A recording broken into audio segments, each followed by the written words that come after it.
오늘 밤에 주시는 하나님의 말씀 호세아서 14장 4절에서 9절까지 교독하시겠습니다. 호세아 14장 4절. 내가 그들의 반역을 고치고 기쁘게 그들을 사랑하리니 나의 진노가 그에게서 떠났음이니라. 내가 이스라엘에게 이슬과 같으리니 그가 백합과 같이 피겠고 레바논 백향목같이 뿌리가 박힐 것이라. 그의 가지는 퍼지며 그의 아름다움은 감람나무와 같고 그의 향기는 레바논 백향목 같으리니 그 그늘 아래 거주하는 자가 돌아올지라. 그들은 곡식같이 풍성할 것이며 포도나무같이 꽃이 필 것이며 그 향기는 레바논의 포도주같이 되리라. 에브라임의 말이 내가 다시 우상과 무슨 상관이 있으리요 할지라. 내가 그를 돌아보아 대답하기를 나는 푸른 잣나무 같으니 내가 나로 말미암아 열매를 얻으리라 하리라. 누가 지혜가 있어 이런 일을 깨달으며 누가 총명이 있어 이런 일을 알겠느냐.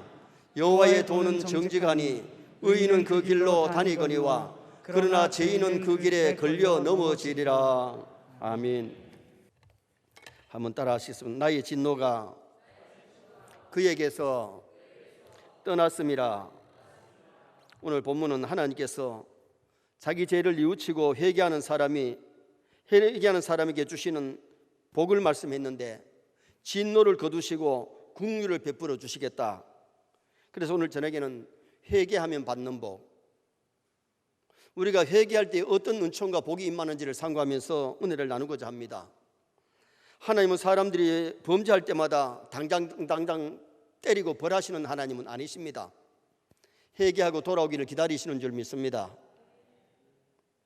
우리 성도들은 죄 짓지 말아야 되고요, 죄를 지었을 때는 빨리 회개하는 것이 좋습니다. 죄를 지어놓고 회개하지 아니하면 하나님의 은혜가 임하지 아니하고 기도가 상달되지 아니하고 심령의 구원의 즐거움이 사라져버리고 공고한 인생을 삽니다. 그러나 회개하면 구원의 즐거움이 회복될 뿐만 아니라 우리의 삶에 하나님의 인도하심이 있는 줄 믿습니다. 호세아 성경은 이스라엘 백성들에게 회개하고 돌아와서 우상을 버리고 하나님 잘 섬기라고 외치는 것이 이 호세아 성경인데, 오늘 호세아 마지막 강해입니다. 호세아서에서 세 부분으로 나눌 수 있는데 1장에서 3장까지는 거절당한 사랑, 하나님 이스라엘을 사랑했지만 이스라엘 백성들이 하나님의 사랑을 저버렸어요. 4장에서 10장은 책망하는 사랑 이야기, 그들이 범죄했을 때에 선자를 세워서 그들의 죄를 책망하고 회개하고 돌아오라고 외치게 되는 말씀이 호세아 성경이에요. 11장에서 14장의 내용이 뭐냐? 치유하시는 사랑 이야기. 회개하고 돌아오면 하나님이 치유하시고 회복시켜 주실 줄 믿습니다. 호세아는 회개를 호소한 사랑의 선자예요. 자, 호세아 블로그 한번 보시겠습니다.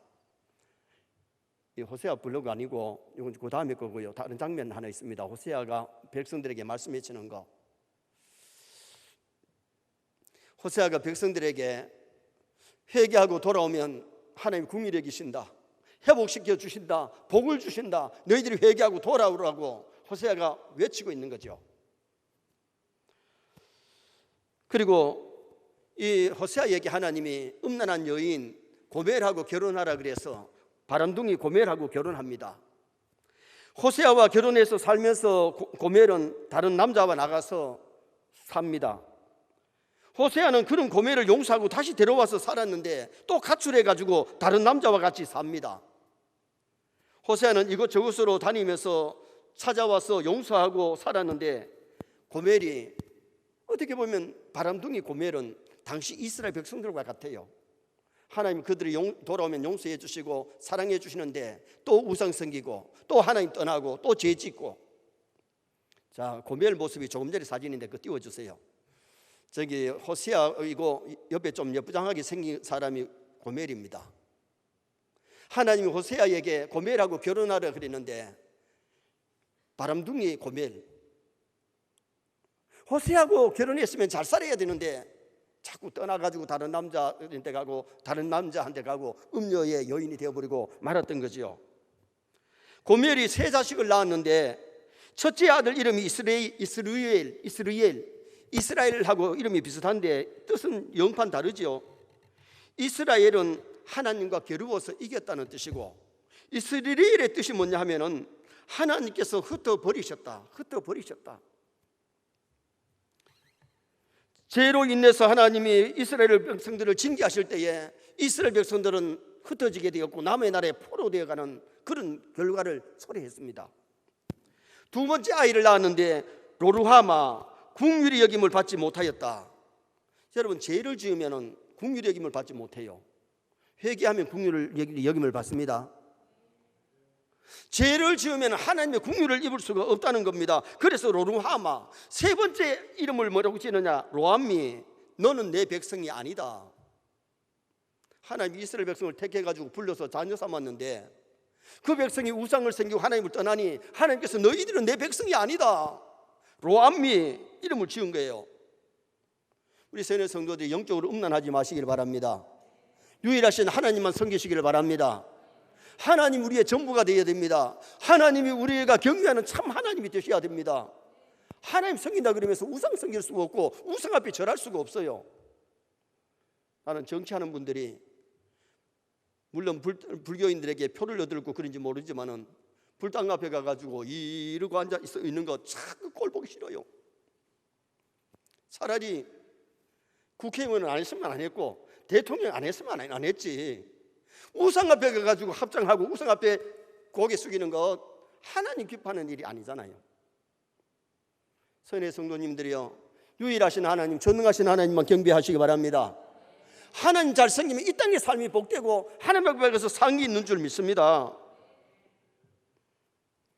고멜이 범죄했음에도 불구하고 호세아가 용서하고 사랑하듯이 하나님이 이스라엘이 범죄함에도 불구하고 하나님이 이스라엘을 용서하고 이스라엘을 사랑해 주시는 하나님. 그럼 하나님께서 회개하는 자에게는 어떤 복을 주시느냐? 첫째는 반역을 고쳐주신다. 자, 4절 말씀을 다 같이 함께 읽겠습니다. 내가 그들의 반역을 고치고 기쁘게 그들을 사랑하리니 나의 진노가 그에게서 떠났음이니라. 아멘. 이 반역이라는 원어가 메수비라는 단어를 썼는데 등을 돌리고 떠나가다 그런 뜻이에요. 이스라엘 백성들이 하나님을 따라야 되는데 범죄하여 등을 돌리고 하나님을 떠났어요. 그런데 하나님을 떠났는데 회개하고 돌아오면 하나님께서 등을 돌리시는 것이 아니라 하나님이 그들을 용서하시고 긍휼을 베푸시고 사랑해 주시겠다는 약속이지요. 죄를 가지고 기도하면 하나님은 그 기도를 듣지 않습니다. 하나님을 반역하는 것은 하나님이 기뻐하시지 않거든요. 그러나 회개하면 하나님께서 기도도 들어주시고 그들의 잘못도 용서해 주시고 다시 긍휼을 베푸시고 사랑을 베풀어 주시는 하나님이세요. 그래서 세례 요한이 복음을 전할 때에 첫 번째 설교가 회개하라 천국이 가까웠느니라. 세례 요한의 설교를 듣고 수많은 사람들이 회개하고 돌아와서 요단강에서 세례받고 거듭나는 역사가 일어나게 되었죠. 우리 예수님의 첫 번째 설교도 무엇이느냐? 회개하라 천국이 가까웠느니라. 예수님이 우리 위해서 십자가 져 주셨는데 회개하고 예수 믿으면 죄 용서받을 줄 믿습니다. 구원을 받게 됩니다. 그러나 죄를 짓고 하나님을 등지고 하나님을 떠나면 하나님의 긍휼을 입을 수가 없는 거죠. 베드로가 설교할 때에 3,000명, 5,000명이 회개하고 돌아왔습니다. 수많은 사람이 예수 믿고 구원 얻는 은혜 역사들이 일어나게 된 거죠. 죄인 삭개오도 예수님을 자기 집에 영접하면서 내가 네 것을 토색한 것이 있으면 사배를 갚겠나이다. 철저하게 회개하고 재산을 절반이나 가난한 사람에게 나누어 주겠다고 회개하는 삭개오. 여러분 삭개오 사진 한번 보십시다. 블로그 한번 보시겠습니다. 예수님 앞에 엎드려서 내가 네 것을 토색한 것이 있으면 도둑질한 것이 있으면 사배를 갚겠나이다. 철저하게 회개했을 때 주님이 뭐라 그랬어요? 오늘 구원이 이 집에 이르렀으니 이 사람도 아브라함의 자손이미로다. 회개하고 돌아오면 누구든지 죄인 삭개오라도 용서해 주시는 우리 하나님이세요. 영국의 임페리얼 박물관에 걸려있는 그림 얘기를 한번 드리겠습니다. 로마 황제 데오도시우스 황제가 밀라노 성당에 들어가려고 하는데 암브로시우스 주교가 못 들어가게 막습니다. 사진 한번 보시겠습니다. 지금 황제가 성당 안에, 지금 밀라노 성당 안에 들어가려고 하니까 암브로시우스의 주교가 못 들어가게 막아요. 황제는 못 들어갑니다.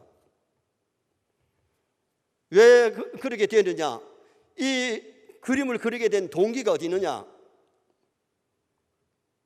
데살로니가에서 로마 통치를 반대하는 사람들을 7,000명을 학살시킨 사람이 데오도리우스 황제입니다. 크게 나쁜 짓도 안 했는데 7,000명이나 죽인 사람이 성당 안에 들어오려고 하니까 지금 그 성전에 들어오지 못하도록 막은 거죠. 그러니까 황제가 묻습니다. 왜 못 들어가느냐? 당신은 사람을 죽인 살인자이기 때문에, 죄인이기 때문에 못 들어갑니다. 그러면은 다윗은 나보다도 더 많은 사람을 죽였는데, 그때에 주교가 유명한 얘기를 하죠.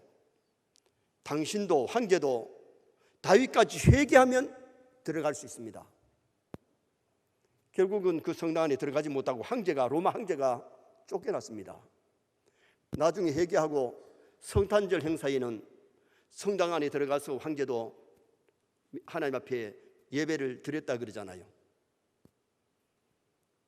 여러분, 우리가 중요한 것은 회개해야 그 예배를 받으실 줄 믿습니다. 회개해야 그 기도를 받으시고 그 찬양을 받으시고 그 예물을 받으시지, 죄를 가지고 예배하면 하나님이 그 예배를 받지 않아요. 가인의 제사가 되고 마는 거예요. 그래서 우리가 교회에 와서 회개할 것 있으면 철저하게 회개하고요, 정결한 마음으로 정직한 영을 새롭게 해달라고, 정직한 영을 가지고 하나님 앞에 기도하면 하나님 예배를 받으시고 은혜 베풀어 주실 줄 믿습니다. 우리가 회개의 체험이 있어야 되고 거듭남의 체험이 있어야 되고 하나님을 만나야 죄가 뭔지를 알고 죄를 미워하지, 한 번도 하나님 만난 적이 없고 회개의 체험이 없는 사람은 죄를 심상하게 짓는 거예요. 지난 주일 저녁에 성교 헌신 예배를 마치고 집에 들어갔더니 9시 좀 되어서 9시 좀 넘어서 우리 진실이 TV에서 전화가 왔어요. 아빠, 이태리 교회에서 가끔 나보고 간증을 해달라 그래서 신앙 간증을 하는데, 내가 아빠한테는 아직도 얘기를 한 번도 못했기 때문에 아빠한테 얘기를 한다고 얘기를 하면서, 진실이가 7살에 학교를 들어갔기 때문에 12살에 초등학교를 마치고 이제 13살이 접어들면서 1월 달에 우리 서영교회 동기 수련회를 하는데, 초등학교는 졸업했고 아직까지 중학교 가지도 안 했지만은 1월 달이기 때문에 중등부 1학년이 된 겁니다. 중등부 수련회에 참석했는데 아빠가 설교를 하면서, 진실아, 너 성령 충만 받았니? 너 성령 충만하니? 하고 질문하더라는 겁니다. 그때 진실이가, 너 구원의 확신이 있니? 네가 예수님 하나님의 아들 나의 구세주로 믿니? 그랬으면 예라고 대답했을 텐데, 너 성령 충만하니 물으니 대답을 못한 겁니다. 그날 진실이가 하나님 앞에 벌거벗은 것처럼 부끄러웠다고. 그날 기도하면서 울면서 기도하는데 회개가 일어나고 하나님을 영적으로 체험하는 큰 은혜의 역사를 그날 체험했다고. 아빠, 그 장소가 감림산 기도원이었어요? 다른 데였어요? 그래, 25년 6년 됐는데 나도 잘 모르겠다.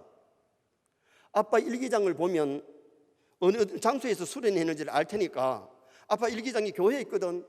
내가 내일 새벽기도 마치고 한번 볼게. 그래서 새벽기도를 마치고 내 서재에 가서 일기장을 봤습니다. 월요일 날 1995년도 1월 달에 1월 23일 날 개회 예배를 제가 인도했고, 25일 날 수요일 날 오전에 성령론을 강의했다고 일기장에 기록되어 있어요. 성령론을 강의하다 보니까 다른 아이에게 묻지 아니하고 진실이한테 너 성령 충만하니 물었다는 겁니다. 그날 하나님 앞에 자신이 깨어지고 주님을 만나게 되고 울면서 기도하게 되는 그런 놀라운 은혜가 자기가 체험했다는 거죠. 여러분, 하나님 은혜를 주실 때는 요절 한 절이, 성경 말씀 한 절이, 한 질문이 나를 깨뜨릴 수 있어요. 오늘 우리가 신앙생활 하면서 정말 하나님 만나는 체험이 있기를 바랍니다. 거듭남의 체험이 있기를 바랍니다. 회개의 체험이 있어야 됩니다. 그래서 오늘 우리가 중요한 것은 회개할 때에 하나님이 반역을 고쳐주시겠다, 등을 돌리고 있는 그들을 회복시켜 주시고 만나 주시고 용서해 주시고 긍휼히 여겨 주시겠다. 두 번째로 회개하면은 기쁘게 사랑을 받게 될 것을 말씀했습니다. 4절 중반절 말씀이 나오는데 같이 4절 다시 보시겠습니다. 내가 그들의 반역을 고치고 기쁘게 그들을 사랑하리니 나의 진노가 그에게서 떠났음이니라. 죄를 지으면 진노가 임하는데 회개할 때에 하나님이 그들을 기쁘게 사랑해 주시는, 여러분 회개하고 나면 구원의 즐거움이 찾아올 뿐만 아니라 하나님의 사랑을 받게 됩니다. 그리고 기도의 응답이 오게 됩니다. 하나님의 은혜가 우리에게 임하게 되는 거지요. 여기 기쁘게라는 말씀은 히브리어 네답이 본성적으로라는 의미가 있는데, 회개하는 자에게는 하나님의 본성을 나타내 주시긴다. 하나님의 본성이 뭐냐? 사랑입니다. 죄를 지은 사람에게는 하나님의 공의가 임하지만은 하나님을 회개하는 자에게는 하나님의 사랑이 임하게 되는 역사가 일어나게 된다는 거죠. 사도 요한이 요한 1서를 쓰면서 하나님의 본성이 뭐냐? 하나님은 사랑이시라. 하나님은 사랑이시라. 여러분 하나님은 사랑이 하나님이세요. 우리가 정말 회개하고 말씀대로 살고 믿음으로 살면 하나님이 아끼지 아니하시고 우리에게 좋은 것 주시는 하나님을 믿으시기 바랍니다. 어느 날 D.L. 무디에게 한 청년이 몸시 근심하는 얼굴을 가지고 찾아왔습니다. 그리고는 천천히 나지막한 목소리로 얘기를 합니다. 무디 목사님, 저는 저희 회사에 회계를 담당하고 있습니다. 그런데 개인적으로 너무 쪼달려 가지고 사장님의 돈 1,500불을 훔쳤습니다. 그런데 신앙 양심에 견딜 수가 없어서 회사 사장님께 돌려드리려고 하는데 다 쓰고 얼마 남지를 않았습니다. 남은 돈으로 장사를 해가지고 수입을 만들어가지고 본전을 갚을까요? 하고 묻습니다. 그때 목사님이 무슨 소리 하느냐고, 훔친 돈으로 장사한다고 하나님 기뻐하지 않아. 남은 돈이라도 돌려드리면서 용서를 구하라고, 그리고 그 갚을 것을 어떻게 갚을지를 좀 생각해 보라고. 우디 목사님, 그렇게 하겠습니다. 회개하고 고백하고 용서를 구하겠습니다. 그러나 저 혼자 자신이 없으니까 나와 함께 좀 갑시다. 우디 목사님을 동반해 가지고 사장님을 찾아가서 자초지종을 쭉 얘기하면서 내가 사장님 회사의 돈을 손댔는데 용서해 주시기 바랍니다. 내가 갚도록 최대한 노력을 하겠습니다. 그때 사장이 흐뭇해합니다. 그의 잘못을 용서해 줍니다. 그러면서 그를 더 신임하고 이제는 마음껏 회사 돈을 더 맡깁니다. 왜? 참으로 회개한 사람은요, 회사 돈 손 안 대게. 참으로 회개한 사람이 하나님 앞에 정직하게 살 줄 믿습니다. 여러분, 하나님의 것을 하나님께 정직하게 드려야 되고 사람의 것도 정직하게 해야지. 내 돈 아닌 것에 손대가지고 내가 쓰는 것은 하나님 앞에 정직한 것 아니에요. 참으로 회개한 사람은 남의 물건에 손대고 남의 돈 손대가지고 도둑질하고 나쁜 짓 안 한단 말이죠. 회개가 없는 사람들은 슬쩍슬쩍 사람 눈 속이고 나쁜 짓 하지만은 참으로 회개한 사람 실수를 해도 다시 회개하고 바로 설 수 있는 그것이 참된 성도의 모습인 겁니다. 다윗도 바세바를 범하고 죄를 지었는데 철저하게 회개하잖아요. 여러분 다윗의 블로그 한번 보실까요? 다윗과 바세바라고 저기 쓰여 있죠. 지금 현재의 바세바에게 넘어졌던 다윗이 죄를 지고 나니까 어떻게 됩니까? 애가 배가지고 애가 태어났는데 일주일 만에 그 아이가 세상을 떠납니다. 철저하게 회개하고 두 번째 바세바를 통해서 아들이 낳는데 그 아들 이름을 아버지가 솔로몬이라고 지었습니다마는 하나님께서 주의 종을 통해서 주는 이름이 뭡니까? 여디디야. 하나님이 사랑하신다. 여러분 참으로 회개하면 하나님께 긍휼을 입고 사랑을 받습니다. 그러나 첫째 낳은 아들은 일주일 만에 죽은 것, 다윗이 금식하면서 기도해도 그 아들은 하나님의 공의 때문에 세상을 떠나게 됐어요. 정말 하나님의 공의를 알면요, 하나님이 두렵지 사람이 두려운 것 아닙니다. 정말 하나님 앞에 사는 사람은, 코람데오의 신앙은 사람이 두려운 게 아니라 하나님이 두려운 겁니다. 그래서 하나님 앞에 회개하고 돌아올 때에 하나님이 그에게 기쁨을 주시고 긍휼을 베푸시는 하나님, 참으로 회개하면 살인죄도 간음죄도 용서받고 하나님의 긍휼과 사랑을 받게 되는 겁니다. 탕자가 회개하고 돌아왔을 때에 아버지 재산 절반이나 다 써버렸던 탕진했던 사람이지만은 아버지가 그 아들을 용서해 주시는 인자하신 사랑의 하나님이심을 보여주고 있습니다. 우리 하나님은 멋쟁이 하나님이신 줄 믿습니다. 회개하고 돌아오면 긍휼을 베푸시고 사랑해 주시고 기쁨을 주시고 회복시켜 주시는 하나님이세요. 마지막 세 번째로 회개하면은 이스라엘과 같은 복을 주시는 하나님이십니다. 이스라엘과 같은 복. 자, 5절 말씀 다 같이 한번 읽으시겠습니다.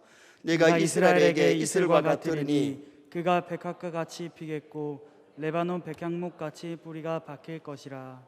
아멘. 구약 성경에 이슬은 하나님의 은혜를 부여할 때에 사용되어졌는데, 이슬의 특징이 뭐냐? 이슬의 특징은 식물에게 생명력을 줍니다. 한여름 뜨거운 태양 아래 채소나 식물이 밤에 내리는 이슬을 먹고 사는 거예요.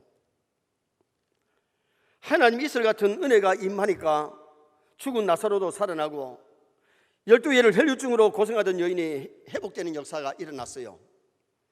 이슬을 먹고 백합화가 피고 레바논의 백향목이 뿌리를 깊이 내리게 되는 그것을 말씀했는데, 우리가 하나님께서 은혜 주시면 백합화같이 필 줄 믿습니다. 레바논의 백향목같이 뿌리를 내리면서 잘 자라가지고 성전의 기둥이 되고 한기 내는 아름다운 삶이 이루어진다는 거예요. 여러분, 짧은 나그네 인생을 정말 하나님의 교회에 백향목 같은 기둥이 되고 여러분이 가는 것보다 그리스도의 향기를 나타내시기를 바랍니다. 그 다음에 이슬의 특징은 뭐냐? 매일 내리는 것이 이슬입니다. 이슬은 1년에 한 번이나 한 달에 한 번이 내리는 것이 아니고 매일 새벽에 이슬을 내려줘요. 하나님의 은혜가 회개하고 돌아온 사람에게는 매일매일 은혜를 주시는데, 광야의 이스라엘 백성들에게 40년 동안 광야에서 하나님이 하늘 만나를 내려서 먹여주셨어요. 새벽에 이슬이 내리는 시간에 하늘 만나를 내려서 이스라엘을 먹게 하신 그 하나님, 오늘 우리도 하나님의 은혜를 받아 영이 살 줄 믿습니다. 정말 하나님의 은혜가 임하고 우리가 회개할 때 대기하면요, 낮 시간에 와도 은혜 받고 저녁 시간에 와도 은혜 받고 수요일에도 은혜 받고 새벽 기도에도 은혜 받을 줄 믿습니다. 여러분, 우리 열린 마음만 되면 하나님 앞에 정말 정직한 영이 새로워진 사람에게는 하나님께서 하늘의 이슬 같은 은혜를 매일 내려주시는 그런 은혜를 체험하고 살아가게 되는 거죠. 6절 말씀 한번 보시겠습니다. 6절 말씀. 그의 가지는 퍼지며 그의 아름다움은 감람나무와 같고 그의 향기는 레바논 백향목 같으리니. 그의 아름다움이 감람나무와 같고, 감람나무에 감람이 쫙쫙 열렸을 때에 복이 아름다운 것처럼 하나님의 은혜 받은 성도는요, 어디를 가든지 복이 아름다운 삶을 삽니다. 사람들이 가까이 오면요, 그 사람하고 얘기해도 은혜가 되고요, 그 사람하고 같이 있으면 재미가 있고요, 은혜가 없는 사람하고 만나면 열받고요, 상처를 받고요, 대화를 하면서 은혜를 떨어뜨리고 마는 거예요. 그러나 우리가 은혜 받고 하나님의 은혜를 먹고 살 때에 가지가 퍼지게 되고 아름다움이 감나무 같고 하나님이 은혜를 주셔야 자식들이 성장하고 아름다운 열매를 맺는 은혜 역사가 일어나게 된다는 거예요. 여러분, 사람이 노력해야 되지만은 하나님 은혜를 주셔야 될 줄 믿습니다. 그래서 자식들이 번성하고 잘 때는 가지가 퍼져나가는 그런 은혜 역사가 일어나게 되는 겁니다. 또 하나, 이 이슬은 아무도 모르게 내리는 것이 특징입니다. 소낙비는 천둥을 치면서 번개가 막 번쩍하면서 비가 오니까 소낙비 오는 건 거의 압니다. 잠자다가 소낙비 올 때에 막 천둥 소리 듣고 깨는 사람 있고, 벼락이 치니까 놀라는 사람들이 많잖아요. 근데 이슬이 오는데 놀래가지고 잠 깨는 사람 없습니다. 이슬은 새벽에 내리는지 안 내리는지 모르게 조용하게 내리는 것이 이게 이슬입니다. 여러분, 우리 성도가 믿음으로 살면 이슬 같은 은혜를 남도 모르게 하나님이 공급하실 줄 믿습니다. 채워주시는 은혜 역사가 일어나는데 우리의 심령에, 우리의 가정에, 직장에, 사업장에. 그래서 성경에 보면 사랑하는 자에게 잠을 주시는 도다 그랬는데 그 말씀의 의미가 뭐냐? 진짜 하나님의 사랑을 받으면 근심 걱정 없이 밤에 단잠 잔다는 의미가 있고요. 그 다음에 무슨 의미가 있느냐면 잠자는 동안에도 잘 떼게 하시는 도다. 잠자는 동안에도 잘 떼게 하시는 도다. 잠자면서 아이들 키가 큽니다. 잠자는 동안에도 농사에 막 자라고 잠자는 동안에도 사업이 번창하게 되도록 하나님이 간섭하시면 잘 되는 역사가 일어나게 되는 거예요. 하나님의 사랑을 받으면 정말 행복할 뿐만 아니라 사랑을 받으면 두려움이 없고 사랑을 받을 때에 참으로 하나님의 도우심의 역사가 일어나게 되는 거예요. 자, 9절 말씀 한번 다 같이 읽으시겠습니다. 누가 지혜가 있어 이런 일을 깨달으며 누가 총명이 있어 이런 일을 알겠느냐? 여호와의 도는 정직하니 의인은 그 길로 다니거니와 그러나 죄인은 그 길에 걸려 넘어지리라. 여러분, 우리가 중요한 것은 하나님이 지혜를 주셔야 될 줄 믿습니다. 영적인 지혜도 주시고 삶의 지혜도 주시고 육의 지혜도 주실 때에 남을 지도할 수 있고 남을 끌어나는 지도자가 되도록 하나님이 복 주시는 역사가 일어나게 되는 거죠. 하나님의 지혜를 주시면 하나님의 도를 알고 정직하게 살게 되고 의인의 길을 걷게 되지만은 악인은 의인의 길을 걸려 넘어지고, 여러분, 나쁜 심성을 가지면요 정직한 길을 걸을 수가 없는 거예요. 정직한 사람은 악한 사람들 때문에 상처를 받고 악한 사람들은 정직한 사람들 때문에 상처를 받을 수 있어요. 함께 그 길을 동행할 수가 없는 거예요. 걸려 넘어지리라고 말씀했잖아요. 정말 우리가 회개하고 돌아오면 이슬 같은 복을 주시는데 식물의 일이 잘 자라도록 하나님이 간섭하시고 매일 하나님이 은혜를 내려주시고 또한 아무도 모르게 하나님께서 자비를 베푸시고 사랑을 베푸시고 사업장에도 복을 주시고 직장에도 복을 주시고 자녀들 잘 되게 하시고 하나님의 도우심의 역사가 일어나게 되는 겁니다. 결론을 짓습니다. 회개하면 받는 복이 뭐냐? 반역을 고쳐주시는데 고침받고 회복의 역사가 일어납니다. 기쁘게 사랑을 받게 되는데 다윗같이 삭개오같이 하나님의 사랑을 받게 되고 이스라엘 같은 복이 많은데 생명력이 일어나고 매일 하나님께서 은혜를 주시고 아무도 모르게 하나님 은혜와 복을 주시는 역사가 우리 세뇌 성도들에게 가정 임하기를 주님의 이름으로 축원합니다.